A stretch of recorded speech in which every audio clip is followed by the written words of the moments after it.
بسم اللہ الرحمن الرحیم۔ آپ سن رہے ہیں سعدیہ عمران وائس۔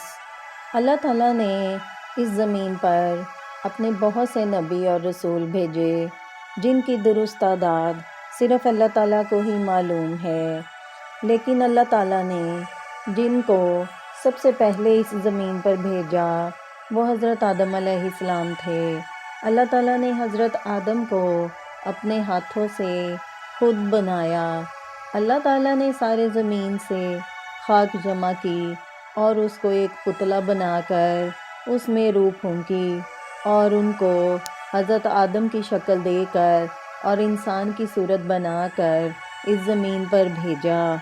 حضرت آدم اللہ تعالیٰ کے وہ نبی تھے جن کو اللہ تعالیٰ نے لوگوں کی ہدایت کے لیے اور انہی سے ہی تمام بنی نوح کو پیدا کرنے کے لیے زمین پر بھیجا، لیکن حضرت آدم حضرت حوا سے شادی کرنے کے بعد جنت سے ابلیس کے بہکانے پر نکل گئے، اور جب ان کی وفات ہوئی تو اس وقت حضرت ابی بن کعب رضی اللہ تعالیٰ عنہ فرماتے ہیں، جب حضرت آدم علیہ السلام کی وفات کا وقت قریب آیا تو انہوں نے اپنے بیٹوں سے فرمایا، اے میرے بیٹو، میرا جنت کے پھل کھانے کو جی چاہ رہا ہے۔ بیٹے پھل کی تلاش میں نکل پڑے۔ سامنے سے فرشتے آتے نظر آئے جن کے پاس حضرت آدم علیہ السلام کا کفن اور خوشبو تھی۔ فرشتوں نے پوچھا، اے آدم علیہ السلام کے بیٹو، تمہیں کس چیز کی تلاش ہے؟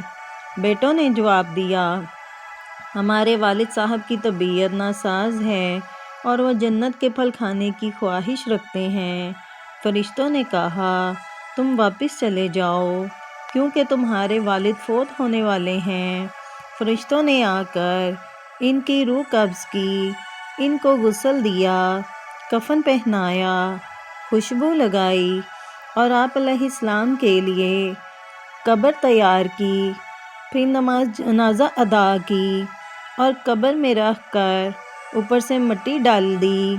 پھر مخاطب ہو کر کہا، اے آدم کے بیٹو، تمہارے لیے مردوں کو دفن کرنے کا یہی طریقہ کار ہوگا۔ حضرت آدم علیہ السلام کو مکہ مکرمہ میں جبل ابی قبیس پر دفن کیا گیا۔ جس وقت آپ علیہ السلام فوت ہوئے اس وقت آپ کی عمر 1000 سال تھی۔ حضرت آدم علیہ السلام کے دعائیہ کلمات جو تھے وہ یہ تھے جو انہوں نے آخری وقت میں اپنی اولاد کے لیے پڑھے، اے ہمارے رب، ہم اپنے آپ پر ظلم کر بیٹھے، اگر آپ نے ہمیں معاف نہ کیا اور ہم پر رحم نہ فرمایا تو یقیناً ہم نقصان پانے والوں میں سے ہو جائیں گے۔ یہ دعا پڑھنے پر اللہ تعالیٰ نے آپ علیہ السلام کو معاف فرما دیا۔ اس دعا میں حضرت آدم علیہ السلام کی 5 خوبیاں ذکر ہوئی ہیں: اپنی غلطی کا اعتراف کرنا، غلطی پر شرمندہ ہونا، اپنے نفس کو ملامت کرنا، فوراً توبہ کرنا، اللہ کی رحمت سے نا امید نہ ہونا۔ آپ بھی ہر غلطی اور گناہ کے بعد انہی 5 خوبیوں کو اپنائیے اور یہ بہترین دعا روزانہ مانگیے۔